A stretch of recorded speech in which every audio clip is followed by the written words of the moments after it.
Boa noite, tudo bem? Estamos de novo aqui, estamos nós aqui na segunda aula, né, via ensino à distância, como conversávamos na terça-feira passada, né, para vocês já começam a ver na quarta. Vamos conversando alguns minutinhos por aqui, vamos matando saudade da aula de história, claro, sempre dessa letra maravilhosa, né? E vamos explicar algumas coisinhas sobre o Egito, complementando, na verdade, aquilo que a gente começou a falar na semana passada. Então, claro, com toda certeza, todos vocês fizeram as atividades, né, que eu pedi a semana passada, e agora, para complementar com mais atividades, eu vou explicar mais uma parte sobre o mundo egípcio. Então, para nós retornarmos a ver aí a questão egípcia, na semana passada falei da formação social, né? Desenhei aqueles desenhos maravilhosos, o desenho da pirâmide social, a explicação de cada uma das classes sociais, a organização, a importância do rio Nilo para a formação do Egito. E nestes minutos desta semana, que estaremos juntos por aqui, nós vamos falar sobre a questão da religião, da política e da economia no mundo egípcio. Então, voltando a falar do faraó, né, a figura do faraó é bastante importante, é a mais importante, é a figura central, o administrador. O faraó considerado um deus e tudo girava ao seu redor. Então, nós temos que entender da seguinte forma: o faraó, a figura central que nós temos no Egito, tudo gira ao seu redor. A questão cultural, a economia, a política, a religião, tudo é voltado ao faraó. Tanto que há uma consideração de uma divindade aqui na Terra, não é? Até nós vamos ver uma palavrinha diferente ali, já vou repetir lá na frente, mas já vou citar: antropomórfico. Já vamos falar sobre isso.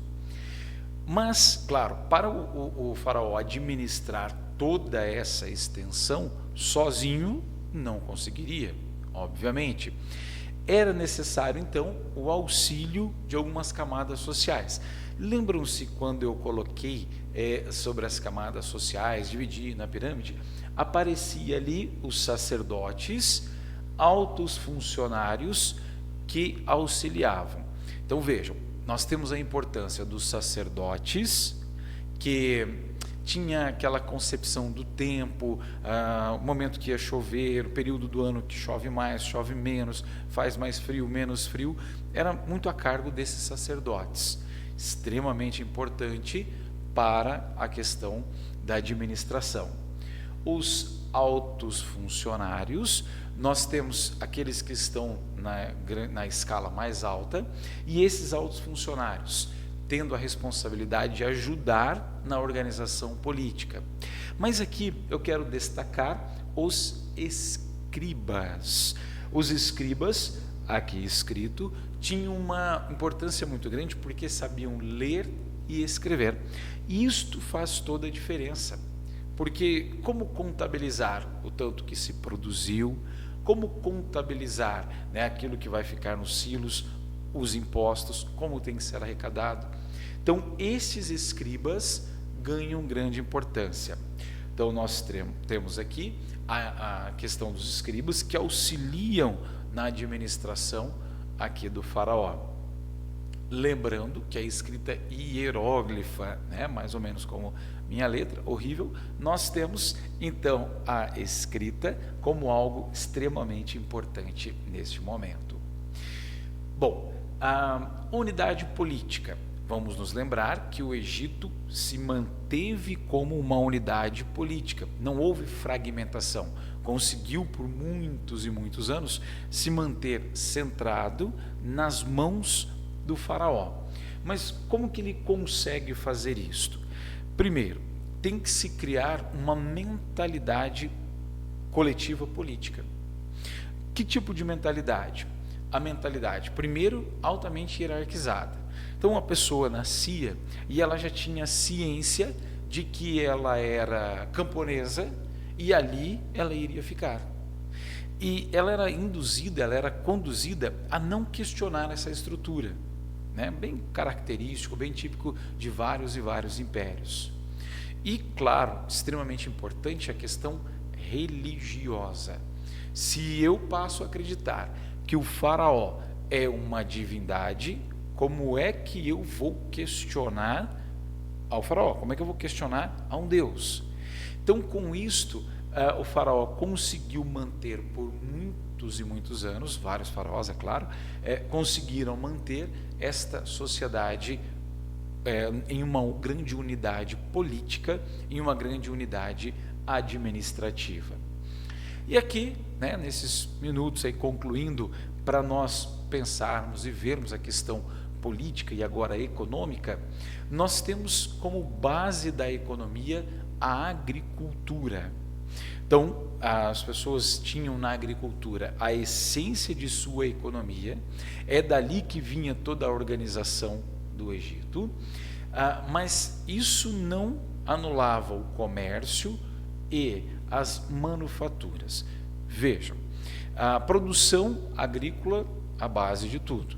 O escriba ia lá, olha, quanto você produziu aqui? O que você produziu?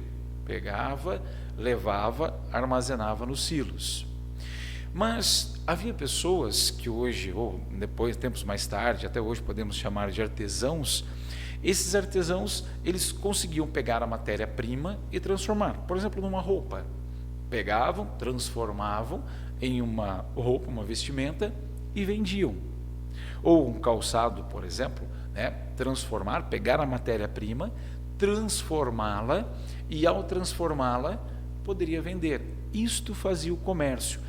Mas vamos nos lembrar que não tínhamos a questão de dinheiro. Então, como fazer para ter esse tipo de comércio? Havia aquilo que nós conhecemos, uma palavrinha muito importante, escambo, que era a troca, não é? Então, trocava-se produtos, a ideia de feiras, né, mais ou menos como nós conhecemos hoje, começam a surgir também no Egito Antigo, também mais tarde no Império Romano. Vamos lembrar que feiras, que a gente tem uma visão muito convencional do que é feira, né? Aos domingos, vamos lá comer um pastelzinho, agora não está podendo muito ficar lá, mas vamos comer um pastelzinho e tem todas as barraquinhas. Mas a ideia de feira é um pouco isso, né? Juntar as pessoas, um aqui, outro lá, outro acolá, e comercializar aquele seu produto. Então isso acontecia já na antiguidade, depois bem lá na frente intensifica-se na Europa. E aí, para nós concluirmos nossa conversa de hoje, nós temos a questão religiosa. Atenção, aqui um fato extremamente importante. Os egípcios passaram a acreditar na vida após a morte. Então, a ideia de acreditar na vida após a morte é que estimulou a questão de embalsamar as pessoas, aqueles dos filmes de Hollywood que nós conhecemos como múmias, né? Processo de mumificação. A partir desse momento, embalsamava, fazia uma limpeza interna, tirava, né, as caquinhas lá de dentro e embalsamava quando era rico junto com seus bens. A ideia aqui foi importantíssimo para o desenvolvimento da medicina, porque nesse momento de embalsamar, tirar as caquinhas ali de dentro, viu como funcionava todo o sistema interno, auxiliando no desenvolvimento da medicina. E aqui então, para fecharmos, a religião era antropomórfica, como eu citei aqui no início, antropo, homem, mórfica, forma. Então, o faraó, um homem, mas também um Deus, forma de homem, mas uma divindade. Mas também tinha a ideia antropozoomórfica, homem, antropo, animal, mórfica, forma. Então havia deuses com forma metade homem, metade animal. Isto nós vamos chamar de antropozoomórfica. E claro, característica politeísta, vamos nos lembrar que na semana que vem vamos ver os hebreus, estes sim monoteístas, mas os egípcios eram chamados e considerados politeístas. Então, desta forma, nós temos a formação do Egito Antigo, verificamos a importância do Nilo, a formação do Egito, poder do faraó, formação hierárquica, classes sociais, economia e religião. Então, por hoje, nestes minutos, claro que vocês vão assistir essa aula, vão verificar, vão observar e todos vão fazer minha atividade, tenho certeza disso, confio em vocês. Vocês vão fazer atividades em cima desses itens aqui explicados. Tudo de bom? Nos vemos novamente por aqui, rezando para isso acabar logo, para que tudo fique bem e voltarmos às nossas aulas presenciais. Até mais!